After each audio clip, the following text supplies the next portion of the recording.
Namaskar, everyone. Welcome to Sunday.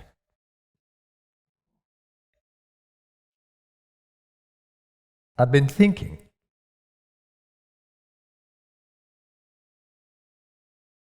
that what makes the greatest difference in our spiritual journey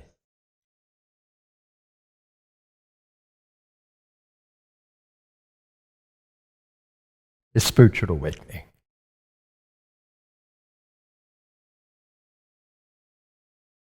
If you're not spiritually awakened, then you're going to be in tamas, ignorance.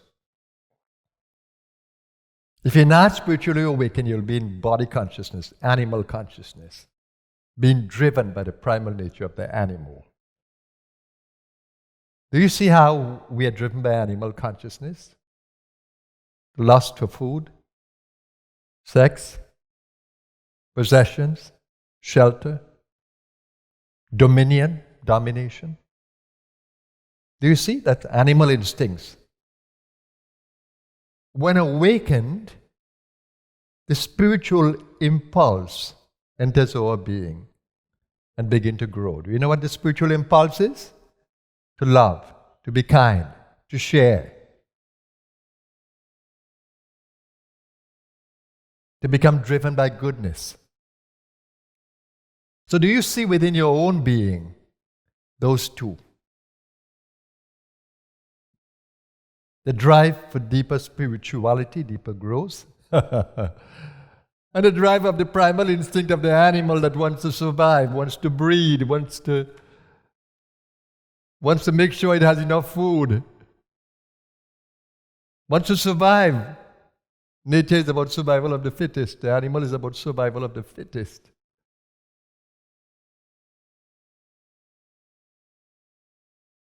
And I'm saying that this yuga, or cosmic period, is a period that is driven by ignorance, tamas, and rajas.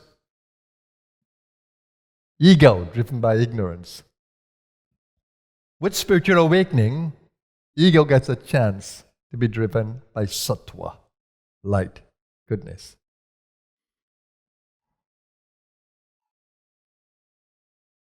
So spiritual awakening is most important. And in a dark yuga, how can we become spiritually awakened?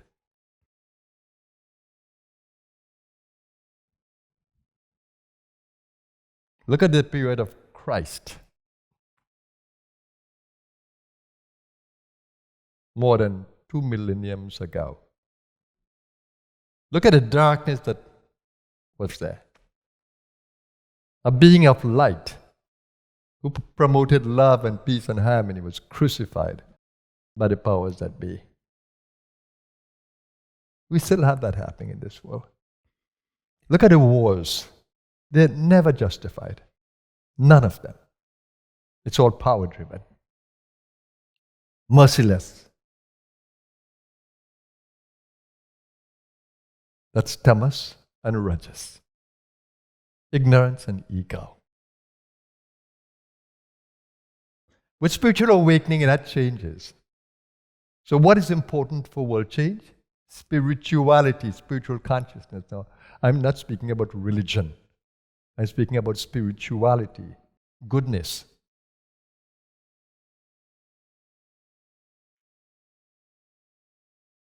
What happens in the dark yuga to those souls who will begin to aspire for goodness? What happens in a dark yuga when souls aspire for goodness? Beings of light are born into the world. Beings of light. And if you have a little bit of sattvic consciousness, you'll begin to recognize these beings. Because if you don't have the eyes to see, you wouldn't see. The Guru Gita says, only those with discriminative eyes can see. But it says the ignorant is like a blind man towards the sun, or a blind person towards the sun, will not be able to see the sun or appreciate the sun.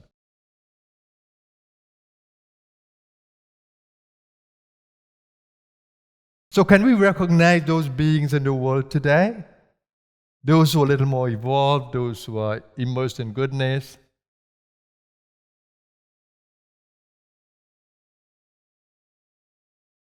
And those who offer their lives to us as teachers.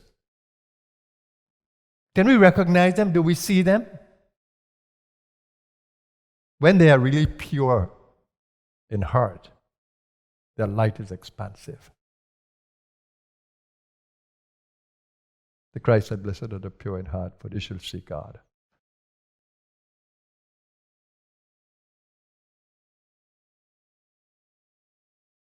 Can we recognize those who are pure in heart? And don't crucify them. Don't forget them. Understand why they are born in the world. Those are selfless beings.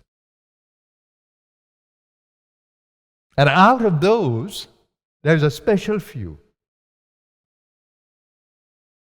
A special few who have the power to awaken within you that spiritual energy simply by looking at you, simply by speaking with you, simply by thinking of you,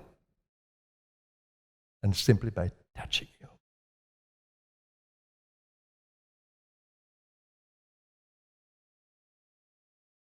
These powerful beings are known as Sadgurus, the beings who are immersed in the light. They don't care to announce themselves. They need not carry a name or title, but they impact the world powerfully.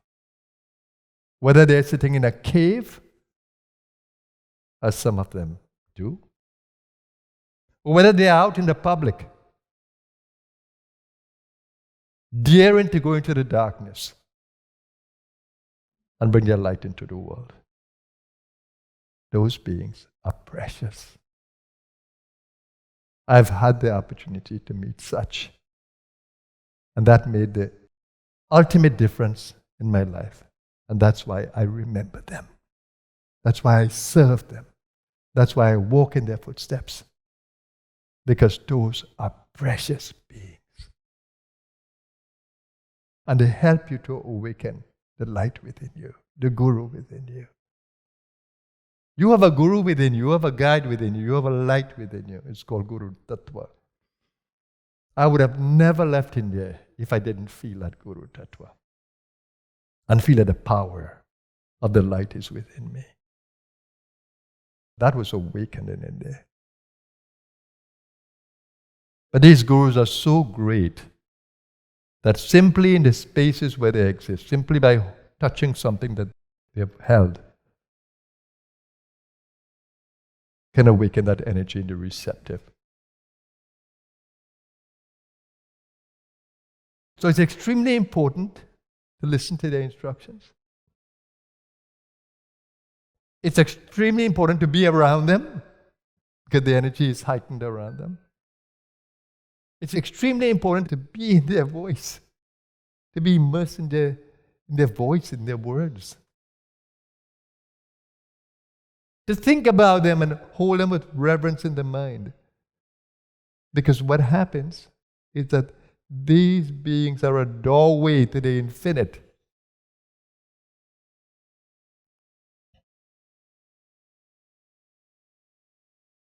The Guru Gita says they are in the state of Parabrahm. They are in a transcendental state in their being. So they are beyond the humanity. Bhavatitam triguna rahitam. They are beyond the gunas. The Guru Gita says. The Guru Gita describes them as dvamvatitam gagana sadrisham. They are beyond duality.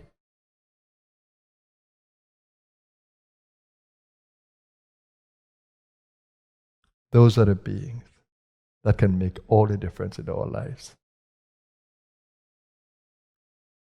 I have followed every instruction of the Master. And the Master didn't directly give them to me. It is in every word that the Master has spoken. It's in every word that has been written. They come alive to me. And when I hear the voice of the Master, my being goes into another space. When I think of the Master, I can feel a oneness with the Master.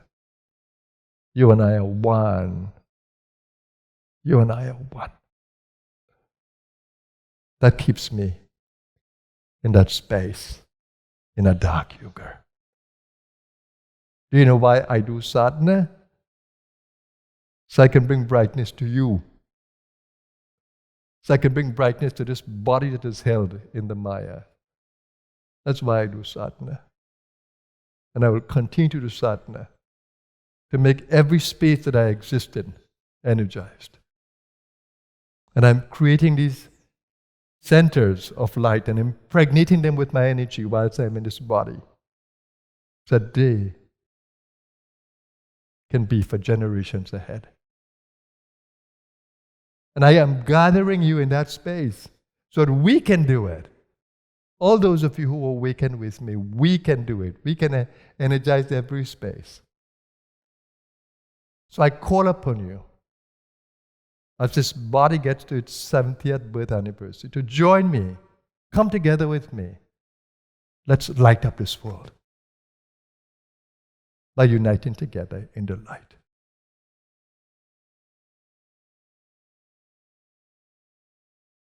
Let us learn to respect these masters, and if we are privileged to have met them, as I did, let's cherish them. They're the lights of the world. They came into darkness just because of us. That's what we pray.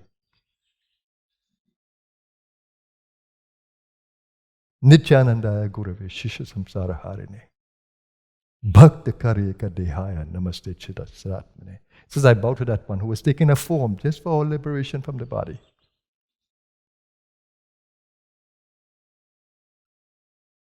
And that's how I think of the Master. Taking a form just for me. That's for us. Let's continue to improve our lives. Let's continue to improve our lives and protect ourselves from the darkness of the Maya around. This is not a world of light yet. It's a world of darkness. But you can stay in the light. You can stay in the light. You can stay connected in the light together with those souls who are aspiring to be in the light. That's the work of the Blue Star. Let's continue to do that. That's the work of the Blue Star. Blue Star is an organization of togetherness, of unity in the light, and of taking the world from darkness into light. Let's make the Blue Star shine by we who are the members of Blue Star, shining our light in unity. So have a blessed Sunday, everyone. May we all be blessed by the energy of the Masters. Namaskar.